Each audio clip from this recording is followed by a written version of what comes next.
Rendang, salah satu makanan populer negeri ini yang merupakan hidangan khas Minangkabau.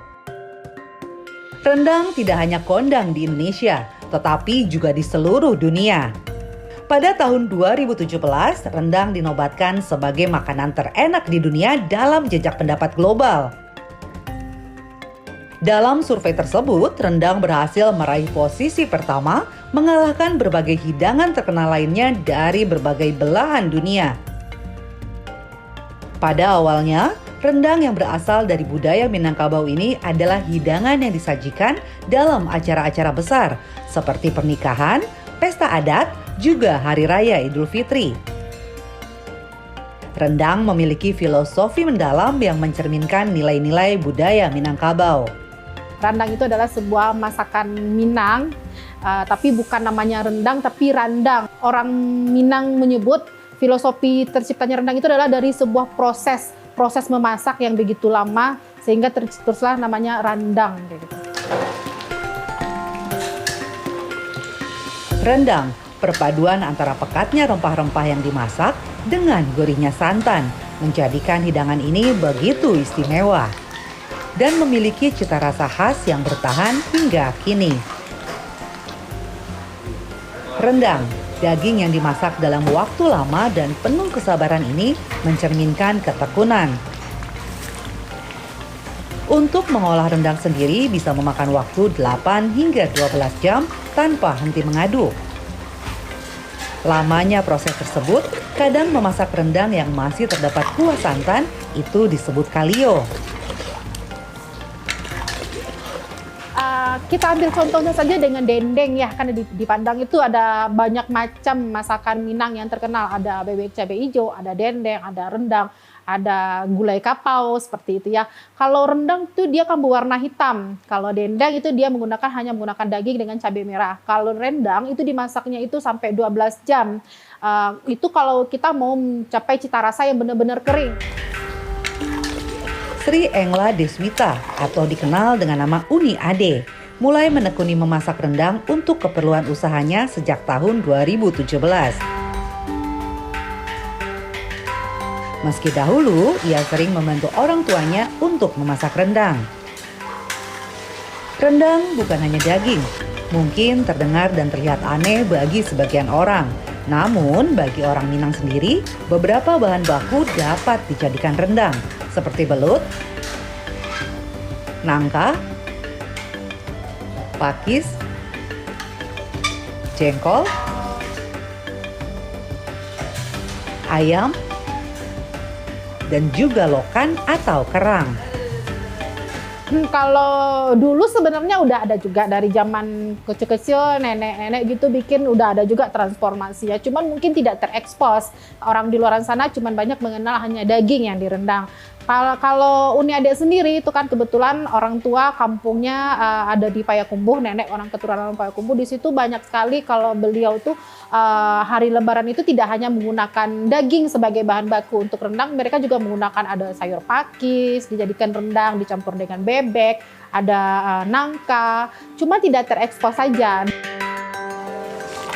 Kalau rendang daging itu supaya dagingnya nggak hancur, kita masukin dagingnya itu jangan di awal santan yang baru masuk, tapi kita tungguin dulu untuk minyaknya keluar sedikit, baru kita masukin dagingnya. Setiap bahan baku ini memiliki cara masak yang berbeda. Ada yang cukup mudah seperti daun pakis, namun ada yang sangat rumit seperti lokan dan jengkol.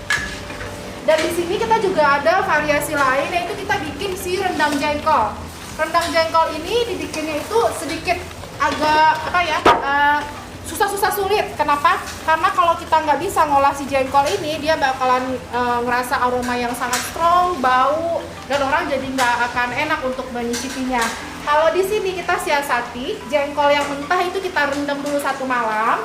Habis itu nanti kita rebus selama 2 jam menggunakan daun rempah-rempah seperti ada serai, ada daun salam, ada daun jeruk, dan garam. Gitu. Kalau misalnya mau dikasih, bisa dikasih juga kapur sirih, bumbu kapur sirih juga bisa. Dan yang ini kita juga bisa nih untuk bumbu rendang kita jadiin si rendang lokan. Jika menggunakan bahan baku jengkol dan lokan, maka harus dilakukan pembersihan yang setidaknya membutuhkan waktu 3 hari untuk memasak rendang yang berbahan dasar jengkol dan lokan. Si rendang lokan ini kita tambahin juga cabai rawit giling biar pedasnya itu strong, aroma amisnya lebih hilang kayak gitu. Banyak orang yang nggak mau makan jengkol, padahal sebenarnya kalau misalnya dia udah makan jengkol itu bakalan ketagihan. Kalau jengkol sendiri itu proses masaknya itu kita menggunakan waktu 10 jam. Awal hari ini jengkol kalau datang itu jengkol segar itu tidak bisa langsung kita untuk langsung untuk bikin rendang, tetapi kita harus marinasi dulu. Marinasinya itu dengan garam, dengan air, kita malemin dulu. Nah, jengkol itu kan bulat, setelah dibelah kita diamkan dulu 1 malam dengan air yang direndam. Besoknya si jengkol ini itu kita rebus dulu pakai daun-daun, rempah-rempah kayak gitu. Kita masukin daun serai, daun salam, pakai garam, direbus selama 1 jam sampai tekstur jengkolnya empuk. Nah, setelah jengkolnya empuk ini barulah kita bisa untuk bikin rendang. Tetapi rendangnya juga tidak bisa langsung masak di hari itu. Harus kita marinasi dulu dengan santan-santan yang udah penuh rempah 1 malam. Besoknya baru dikeringkan seperti rendang. Itu adalah salah satu siasat untuk mengurangi rasa si jengkol, terus membuat si bumbu rempah menyerap ke dalam jengkolnya.